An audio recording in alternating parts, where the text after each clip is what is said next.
From the moment we were toddlers with arms outstretched, pretending to be a plane, the idea of flight has been woven into our very DNA. It's the ultimate human fantasy. It's the kind of dream that inspired the myths of gods soaring through the heavens and the tragic tale of Icarus reaching for the sun. For centuries, we looked to the sky with a sense of wonder and envy, bound to the earth while the birds moved freely through the vast open air.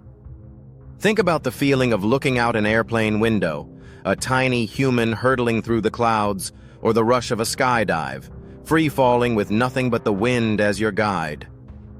These are moments where we get a fleeting taste of the dream, a tiny echo of what it might feel like to truly be free of the ground. And that's the what-if we're exploring today, a world where we can all fly. Where the morning commute is a quiet glide over the traffic, where a trip to the grocery store is a quick trip to the clouds and back. Where we could just take off and escape. We fantasize about the freedom, the views, the pure, unadulterated joy. But what if this incredible power came with a surprising and terrifying cost?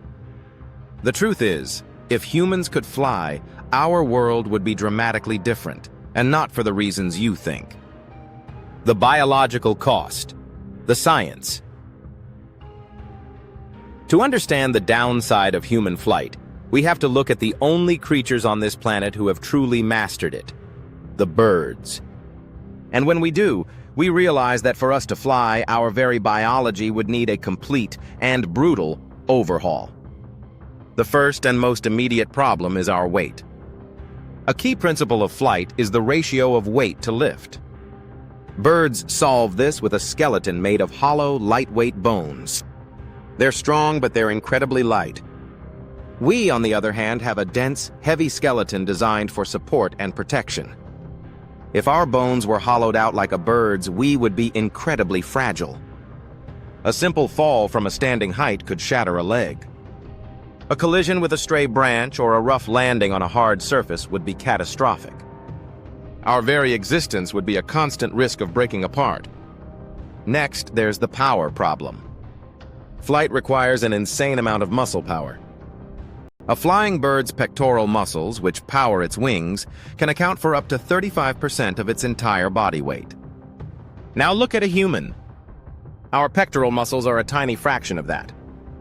To generate enough lift to get our bodies off the ground, our chest muscles would have to be enormous, bulging, and constantly working. Imagine the most dedicated bodybuilder you've ever seen, and then give them a chest 3 times that size. That's what we would need to simply take off. And all that work has to be fueled. This brings us to the metabolism problem. Flying is an extreme workout. A hummingbird, for instance, has one of the highest metabolic rates of any animal, eating almost constantly just to fuel its flight. If humans had to fly to get around, we would have to be in a constant state of eating. The idea of a quiet flight to the park would be replaced by a frantic, never-ending quest for calories. Every single time you wanted to fly to the store, it would be the equivalent of running a full marathon.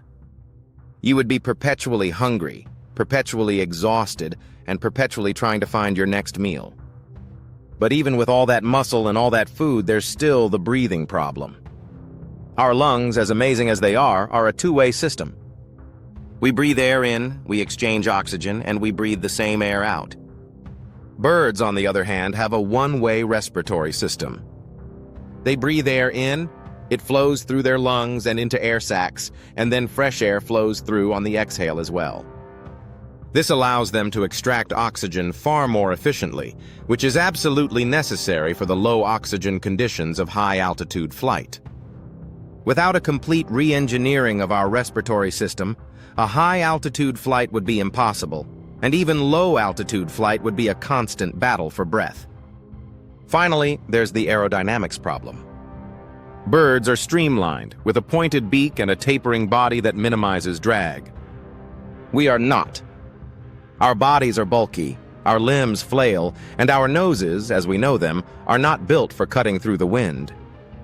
To fly, we would have to be constantly fighting against our own shape, making every movement an awkward, energy-sapping struggle. Landing would also be a whole new challenge. There would be no graceful descent. It would be a dangerous, bone-shaking crash that, as we've established, our fragile skeletons are not built to withstand. The societal impact. The unforeseen consequences. Even if we manage to overcome the biological challenges, the societal consequences would be even more profound. Our entire world, built over millennia for grounded beings, would be turned upside down. First, let's talk about cities and architecture. The street level, which has been the heart of human interaction for centuries, would lose its purpose. The new main thoroughfares would be the skies. Buildings wouldn't be judged by their grand entrances, but by their rooftops. Skyscrapers would have to be re-engineered with landing platforms and perches for the flying population. The sleek glass facades we admire today would become a bird hazard and a constant danger. A flight-based society would prioritize function over form, leading to a much more utilitarian and perhaps uglier urban landscape. This would create a new kind of social divide. The ability to fly wouldn't be the same for everyone. It would be dependent on your biology, your physical fitness, and your access to technology. This would give rise to a new class system. Those with the best flying genes, or those who could afford flight-enhancing technologies, would become a new elite. We could call them the flyers, or the aero class. They would have access to the best jobs, the best homes on the highest levels of buildings, and the freedom to travel wherever they pleased. But what about the rest of us? The majority of the population, those who were too heavy, too weak, or simply not built for flight, would become the grounded. They would be stuck on the street level, a forgotten world where all the old problems of traffic and congestion still exist. This wouldn't be a world without rich or poor.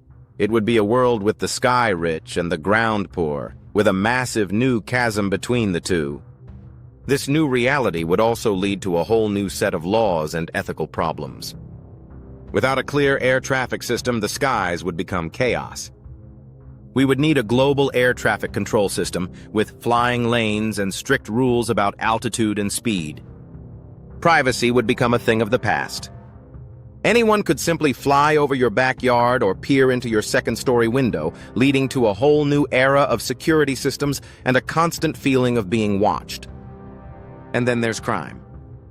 Imagine a world where bank robbers can simply fly into the second-story window, grab the cash, and fly away.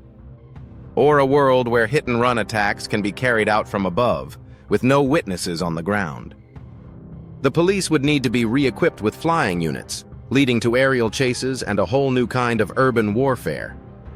So our grand what-if of human flight turns out to be a lot more complicated than the fantasy. It's not a story about freedom.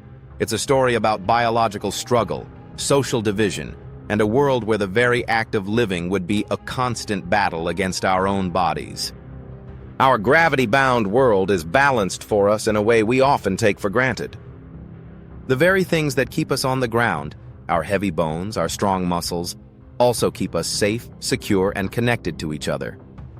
This timeline may seem like a fantasy, but it shows us just how balanced our world truly is.